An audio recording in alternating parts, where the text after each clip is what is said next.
سلام تانا ببزلخم ويصحم كورا تخاتلتنا لومي علتنا تسمع زركو محزني زخونه حبريتا بزعباتي ابزي سومنزي تقاليعو زنبره مشتر مالتون اتوم نطفتي محوراو ميديا زخونو عالمي مس بليوني اناتوهال زفلطو ابزي كنزي اتا افقاريتو نلعلي 6 عامات اب 6 سعودي عرب كوينا زسرحتو ገንዘብና ውትን በወለዳ ተጠሊማ ዝብል ምሽጥር ድሕሪ ምቁልዑ ካብዚ ብስተበገሰ ድማ ንወለዳ ختفتوي ويدما نعاي زبل حتى بمغرب كابزي سمعو استفلالي نطفتي محوراو ميديا دما نزي حتى زي استزراري بزخونه ترغم تترجمو كابزي بستبغس دما نتي نطف محوراو ميديا زخونه بليني ان بلت صوعو ويدما كورو استفلالي ملستا تواهو ونيرو كابزي بستبغس دما قدمي حدا معلتي عرسي كتف وسينا الله زبل صحف اقميتو نيرو مالتيو لومي ان تسمع زرك محزني زخونه حبريتا دما قدمي حدا معلتون نا محوراو ميديا وصيو بعرسو مسكير وزنبر انتخون مالتون كلته سلسته غزي فتنا عرسه قتلت كم زكايده بستفالالي سبات دما كم زدحانه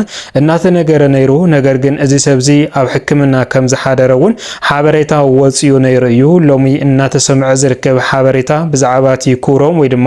ብሌነይ እናበለት ትጽውዖ ታፍቃሪቱን ከም ድማ ፈተና ዓርሰ ቅትለት ቅድሚ ሓደ መዓልቲ ገይሩ እናተባሃለ ብሰፊሑ ዝውረየሉ ዝነበረ ኣብ ሕክምና ድሕሪ ምጽናሕ ሎሚ ድማ ካፍቲ ሕክምና ሕማቅ ዜና እናተሰምዕ እዩ ዝርከብ ማለት እዩ እዚ እንታይ ይመስል ከም ድማ ብዛዕባቲ ኣብ ስደት ስዑዲ ዓረብ ኮይና ንልዕሊ 6 ዓመት ሰሪሓ ዘጥረየቶ ገንዘብን ንብረትን ኸ ብወለዳ ተጠሊማ ድያ ሓቅ ድዩ እንታይ ንዝብልን ከም ድማ እቲ ፈተና ዓርሰ ቅትለተ ገይሩ ናብ ሆስፒታል ዝኣተወ ኣፍቃሪያ ክብሮም ወይ ድማ ቢልዮኔኸ ኣብ ምንታይ ኩነታት ኣሎ ማለት እውን ኣብ ዝሕዝን ኩነታት ከም ዘሎ እዩ ሓበሬታ እናወፀ ዝርከብ ዘሎ ማለት እዩ እዚ እንታይ ይመስል ንዝብል ዝርዝሩ እናባኹም ከነብለን ኸውን ነዚ ቻነል ናዚ ሓድሽ ተዳኹንኩም ሳብስክራይብ ናውልኩም አባላትና ድማ ላይክ ሼር ናውልኩም መደባትና ስካብ መወዳታ ሓቢርኩም ናጽንሑ እቶም ነበርቲ ኣብ ስደት ስዑዲ ዓረብን ከም ድማ ኣብ ሊብያን ዝነበሩ ዓለመይ ምስ ቢልዮኔይ እናተዋሃሉ ዝፍለጡ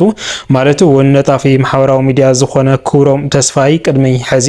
ወለድን ዓርስን ንምምሕያሽ ኢሉ ናብ ስደት መሪጹ ኣብ ሊብያ 2-3 ግዜ ተታሒዙ ከፊሉ 2-3 ግዜ ድማ ተሸይጡ ዝነበረ ሰብ እዩ እዚ ሰብ እዚ ድማ ማለት እውን ክብሮም እዚ ነገራት እዚ ኣይሳኽዕልን ኢሉ ኣብቲ ሕማቅ መገዲ እናሃለየ ዝተፋለጠ ኣፍቃሪት እያ ነይራቶ እዛ ኣፍቃሪት እዚኣ ድማ ኣብዚ ሕዚ እዋን ዓለመይ እናበለ ዝፅዋዕ እንትኸውን ንሳውን ካብ ስደት ስዑዲ ዓረብ ንልዕሊ 6 ዓመት በመስራሕ ዝሓስኽዎ ይኣኽለኒ ኢላ ናብ ዓዳ ኣትያ እዞም ሰባት እዚኦም ድማ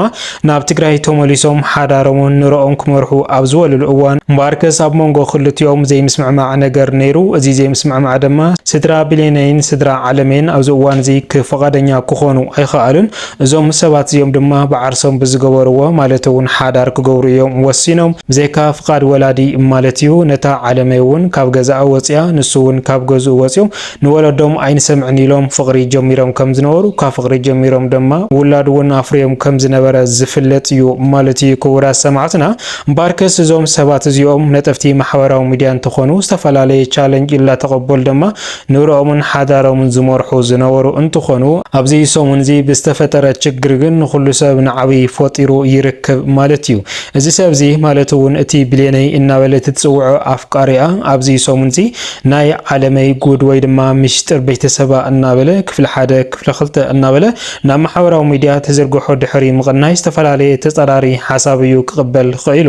ማለት እውን እታ ዓለመይ እናበለ ጽዋዕ ኣፍቃሪቱ ንልዕሊ 6 ዓመት ኣብ ስደት ስዑዲ ዓረብ ሰሪሓ ዘጥረየቶ ገንዘብን ናውትን በወለዳ ተጠሊማ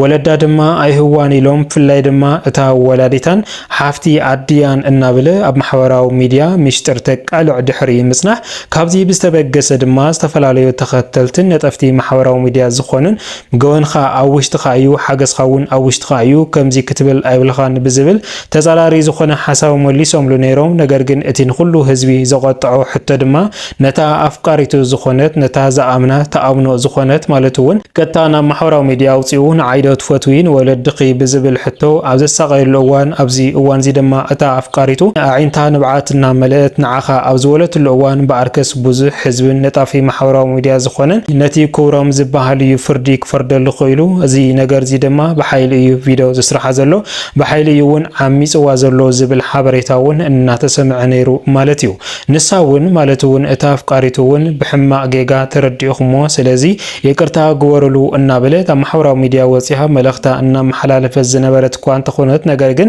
እቲ ህዝቢ ክሰምዓ ይከኣለን ዝተፈላለየን እናውዕሉ ፍርዲ ኣቕሚጡ እዚ ሰብ እዚ ድማ ማለት እውን ክብሮም ዘይኮነ ሓሳብ ንክሓስብ ተገይሩ እዩ ብዝሕዝን መልክዑ ድማ ቅድሚ 3 መዓልቲ ማለት እውን ኣብቲ ማሕበራዊ ሚድያ ኣነ ዓርሰይ ከጥፍየ ስለዚ ድማ ሪፕልኩም ጽሓፉለይ ዝብል ፖስት ኣብቲ ናይ ባዕሉ ፔጅ ፖስት ኢሉ ነይሩ ካብዚ ብዝተበገሰ ድማ ቅድሚ ሓደ መዓልቲ እውን ፈተና ዓርሰ ቅትለት 2-3 ግዜ ከም ዝፈተነ ብዝተፈላለየ ሰባት ድማ ከም ዝድሓነ እውን ምስጢር እናተቃልዐ ነይሩ ማለት እዩ ካብዚ ብዝተበገሰ እምበር ከስ ብዝሕዝን መልክዑ እቲ ኣፍቃሪኣ ዝኾነ ቢልየነይ እናበለት ጽውዖ ወይ ድማ ክብሮም ነቶም ወለዳ ብዘኸፍእ መልክዑ እናጸረፈን ካሊእ ዘረባ እናተዘረበን ድሕሪ ምጽናሕ ዝተፈላለየ ዝቆጥዑ ዘረባታት እውን ግብረ መልሲ ተዋሂብዎ እዩ ካብ ዝተፈላለየ ነጠፍቲ ማሕበራዊ ሚድያ ዝኾኑ ዓበይቲ ማሕበራዊ ሚድያ ተኸተልቲ ዘለዎም ማለት እዩ ካብዚ ብዝተበገሰ ድማ ቅድሚ ሓደ መዓልቲ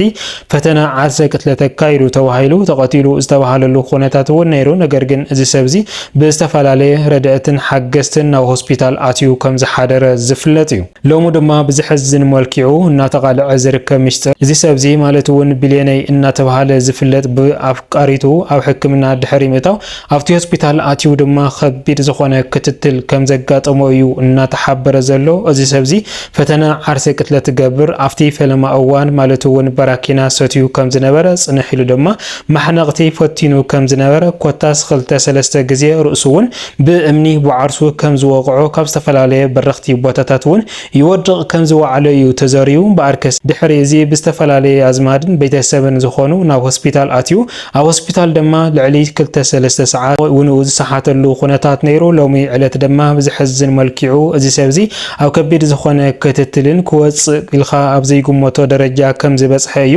ብዝተፈላለየ ምስጢራት እናተቃልዐ ዝርከብ ድሕሪ ፈተና ዓርሰ ቅትለት ምግባሩ ናብቲ ሆስፒታል ከም ዝኣተየ ኣብቲ ሆስፒታል ድማ ብፍላይ ናይቲ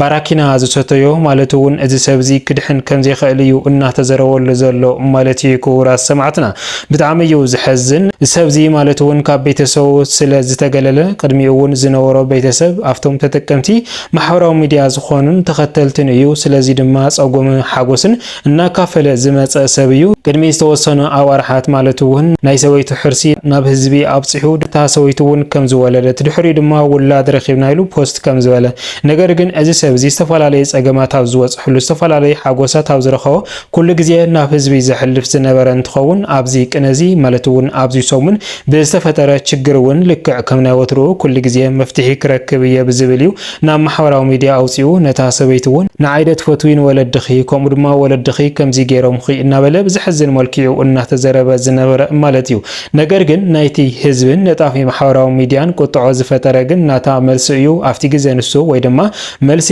ኣብ ትምልሰሉ ንስ ዓይንታ ንብዓት እናመልአ ስነ ዝነበረ ካብዚ ብዝተበገሰ ድማ ጨቁን ዋይ ዝነብር ዘሎ እናተባሃለ ናይ ቀደም ፎታ ምስቲ ናይ ሕዚ ፎታ እናወዳደሩ ብዙሓት ሰባት ብዙሕ ቃላት ሕማቕ ቃላት ተዛረቡ ዝቐነዩ ካብዚ ብዝተበገሰ ድማ ብዝሕዝን መልክዑ እቲ ነጣፍ ማሕበራዊ ሚድያ ዝኾነ ከምኡ ድማ ብዙሕ መከራ ዘሕለፈ ፍላይ ድማ ኣብ ሊብያ ስደት ነገር ግን ኣብዚ ሕዚ እዋን ዓርሱ ንምጥፋእ ዝፈተነ ፈተና ናብ ሆስፒታል ድሕሪ ምእታው ኣብዚ ሕዚ እዋን ድማ ኣብ ዝኾነ ከቢድ ዝኾነ ደረጃ ከም ዝበጽሐ እዩ እናተነገረ ዝርከብ ዘሎ ማለት እዩ ክቡራት ሰማዕትና እምበር ከስ ሎሚ ዝበልናዮም ዝርዝር ሓበሬታና እዚኦም ይመስሉ ነይሮም እስካብ መወዳእታ ሓቢርኩምና ፀናሕኩም ካብ ልቢ እናመስገና ኣብ ዝቕፅል መደባትና እስካብ ንራኸብ ሰላም ሰናይ ጸንሕቲ ይግበረልኩም ሰላምታይ ንዓኹም